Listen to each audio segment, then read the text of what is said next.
مولانا روم نے بھی کہا کہ یہ کتاب اگر تم نے واپس نکال کے خشک مجھے نہیں واپس کی تو تم یہاں سے زندہ واپس بھی نہیں جا سکتے.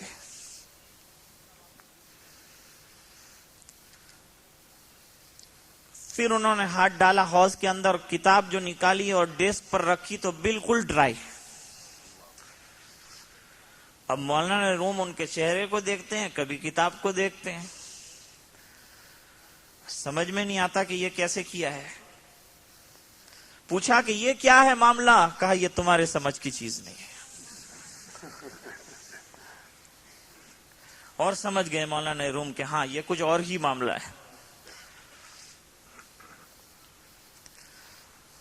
اب کتاب کو بند کیا، ان کے پیچھے چل دیا. شمس تبریزی نے تو چلنا شروع کر دیا اور ان کی جستجو میں پیچھے پیچھے مولانا روم بھی چلے. سب علماء حیران ہیں کہ کہاں جاتے ہیں، لیکن کتاب بند کر دی اور دھن لگ گئی کہ اس مرد خدا کی تلاش میں چلیں. مولوی ہرگز نہ شد مولائے روم تا غلام شمس تبریزی نہ شد. خود فرماتے ہیں کہ میں مولانا روم تو جب بنا جب سے شمس تبریزی کے جوتے سیدھے کر لیے. اور پھر مثنوی لکھی. 6 دفاتر بڑے زبردست لکھتے، کہتے ہیں کہ راتوں کو اشعار جو ہیں میرے دل پر القاء کیے جاتے ہیں اور کئی 100 اشعار جو ہے ایک رات میں لکھتا ہوں. ایک کھڑکی اندر کھل جاتی ہے اور قلم میری چلتی رہتی ہے. آدمی نثر بھی نہیں لکھ سکتا 2-3 صفحے، اور حضرت کئی اشعار جو ہیں ایک رات میں لکھتے تھے. آپ شاعروں سے پوچھیں جو حقیقت میں شاعر ہوں، متشاعر نہ ہوں، تو پھر ان سے پوچھیں، وہ بتائیں گے کہ بھئی اس میں تو توارد ہوتا ہے. بات آتی ہے لکھتے ہیں، سوچ ہوتی ہے لکھتے ہیں. دیوبند میں 2 شاعر جمع ہوئے، کہنے لگے کیا حال ہے شعراء کا آج کل؟ تو کہا بس اب دنیا میں رہے نہیں، لے دے کر ہم 2 رہ گئے ہیں، اور اس میں بھی تیری تو ویسے بھی کوئی حیثیت نہیں ہے. خیر، پھر فرماتے ہیں کہ مثنوی کیا ہے؟ مولوی مانوی بننا ہو تو مثنوی ہے. مثنوی مولوی مانوی ہست قرآن در زبان پہلوی. فرماتے ہیں کہ مثنوی کیا ہے؟ اگر فارسی میں قرآن پاک کے مضامین پڑھنا ہو تو مثنوی شریف پڑھ لیجئے، قرآن پاک کے مضامین فارسی میں کھلے ہیں. تو کبھی ظاہراً کوئی بات جو ایسی ہوتی ہے سمجھ میں نہیں آتی. خواجہ صاحب رحمت اللہ علیہ نے کہا لاؤ بھائی ہمارا لوٹا بھر کے لائے ہو، لے کے چلے. کنارے سے اٹھ گئے کہیں جا کے. اب سنیاسی پھر راجا کے پاس پہنچے کہ بھائی وہ گیا تو صحیح فقیر، لیکن معلوم نہیں کیا کر گیا کہ انا ساگر بالکل خشک اور ڈرائی ہو گیا ہے. گئے ان کے پاس، کہا تم کو ہی جانا پڑے گا، تمہارے کہنے پر ہم نے ان کو روانہ کیا ہے، جاؤ. خواجہ صاحب جہاں تھے وہاں پہنچے، جا کے کہا حضرت وہ ہمارا پانی واپس کر دیجئے. خواجہ صاحب نے سوال کیا کہ ہم اگر وہاں تھے تو آپ کو کیا تکلیف تھی؟ اس کنارے پر آپ تھے، اس کنارے پر انا ساگر کوئی چھوٹی جگہ ہے؟ اتنا لمبا چوڑا دور دور تک پھیلا ہوا تالاب ہے، وہ تو بہت دور تک چلتا ہے اجمیر میں آپ کے ساتھ. آپ کو کیا تکلیف تھی؟ انہوں نے معافی مانگی تو کہا چلو ہم آتے ہیں. لے جا کر لوٹا پھر ڈالا اندر، انا ساگر میں پانی برابر لہلہانے لگا، آج تک موجود ہے. تو خواجہ صاحب کی محنتیں بہت ہیں، قربانیاں ہیں، ان کی جد و جہد ہے. تو یہ جو صحابی تھے جوان تھے، اور جوانی کے عالم میں حضرت عمر رضی اللہ تعالی عنہ کے دربار کے یہ بھی ایک ممبر تھے. ان کے یہاں ایک مہمان آ گئے، عیینہ ابن حصن نام لکھا ہے، مسلمان تھے وہ بھی. فتح مکہ کے موقع پر انہوں نے دین قبول کیا تھا.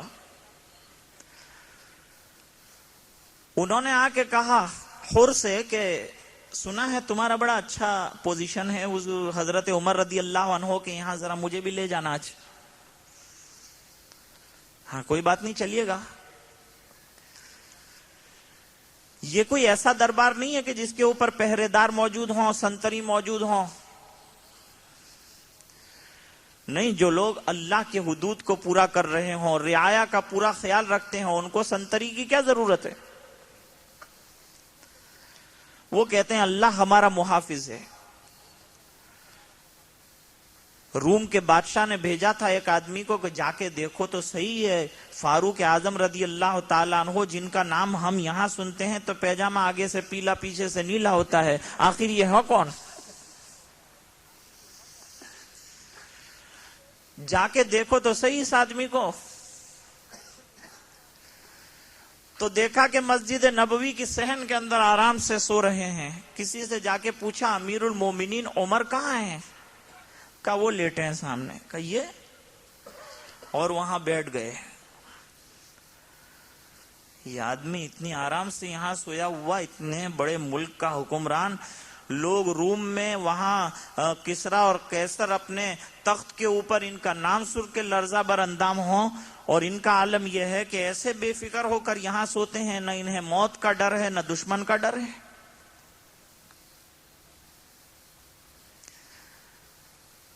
آدھا تو دیکھ کے وہ حیران ہو گیا، اور پھر جب باتیں سنی حضرت عمر رضی اللہ تعالی عنہ کی تو پھر اسلام کی صداقت اور سچائی کا اسے اقرار کرنا پڑا. صحابہ بھی بڑے جلیل القدر اور بہادر ہوا کرتے، جری بھی بہت. سچی بات کہنی ہو تو حضرت عمر رضی اللہ تعالی عنہ سے بھی نہیں ڈرتے تھے. ایک مرتبہ حضرت عمر رضی اللہ تعالی عنہ کھڑے ہوئے منبر پر اور یوں کہا کہ اسمعوا واطیعوا، سنو میری بات اور اطاعت کرو. ایک صاحب کھڑے ہوئے، انہوں نے کہا ہم نہیں سنیں گے تمہاری بات اور نہیں مانیں گے تمہاری بات جب تک کہ یہ جواب نہ دے دو سوال کا.